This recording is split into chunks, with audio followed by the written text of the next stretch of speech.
Yeah, we just relaxed defensively. We started trading baskets with them in the third quarter and never really could get stops. And then when we stopped scoring, they continued to score. So give them a lot of credit. Like I've been saying all along, defensively, we got a long ways to go. Too many breakdowns, too many points in the paint. They had 30 points in the paint in the first half. Normally you want teams to score around that amount for the whole game. So, we got a lot of stuff to watch, a lot of correctable errors.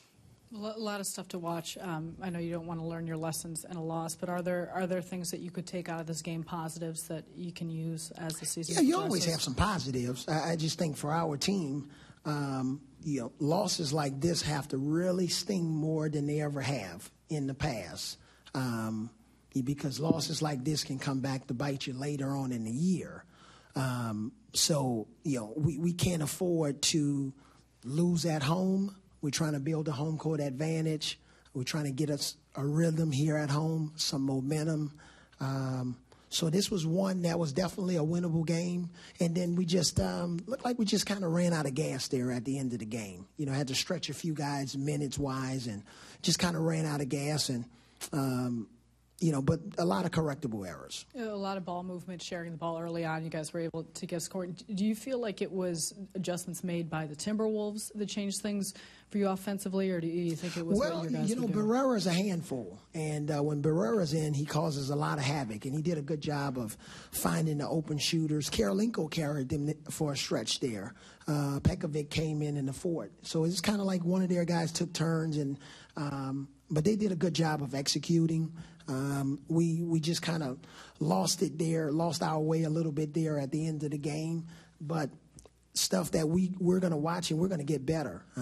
I watch our team every day in practice. I know where our strengths are. I know where our weaknesses are. And but we have a long ways to go.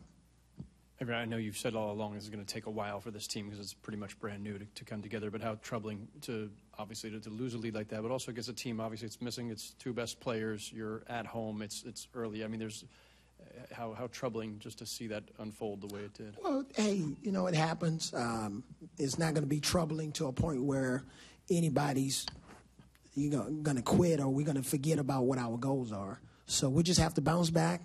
Fortunately, in the NBA, you got another one coming. We got another one coming pretty fast on Wednesday. Avery, what do you tell your team after a game like this, a loss like this? Well, normally with wins and losses, I don't have long discussions with the team after the game. It's kind of like that, 12-hour rule, instead of the 24-hour rule. Historically, that's how I've coached.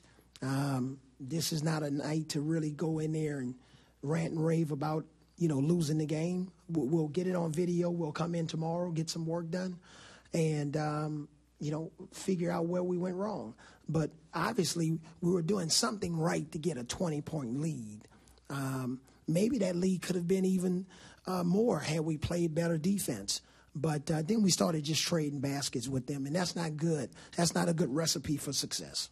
I mean, how do you expect your guys to respond playing against the defending champs on Wednesday? Oh, I expect them to respond. I expect them to be upset and disappointed. We got great guys on our team, and we got off to a pretty decent start. I thought Bogus gave us a little lift there early. I couldn't stretch him out any more minutes than what he played. I don't have a stat sheet to know exactly how many minutes he played. But I thought he did okay early in the game. Again, historically here, we've always had problems with small lineups. And as you saw in the game tonight, when they went small at 4, they kind of put us in a bind. And no excuses about Gerald Wallace being here. Like you said, they're missing 2 of their guys. But those are situations why we feel so strong about Wallace. And with him not being here, we got to find a solution and as a staff to figure out what we do in those situations. Brook had a pretty good first half. Second half, what do you see from him out there? What happened? Well, give them credit too. Like I said, they make adjustments. Their guys have a sense of pride, and they came out, played him much more physical. He didn't get the looks he did in the first half, but Pekovic, he's a big, strong guy, and he's physical, and he can wear you down. And maybe we just got a little worn down there at the end. I saw Alexei Shved play in the Olympics, and he looked pretty good. He had a big fourth quarter. Were you guys not prepared for him, or do you think We're he'll prepared be for the everybody. real deal? We're prepared for everybody.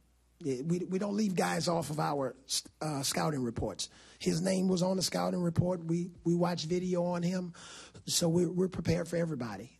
Because a guy may come off the bench and play well, that's not because of lack of preparation and our guys don't know about him, or it was somebody that just showed up at the gym and we didn't know about him tonight. We know about him. Give him credit. He played well.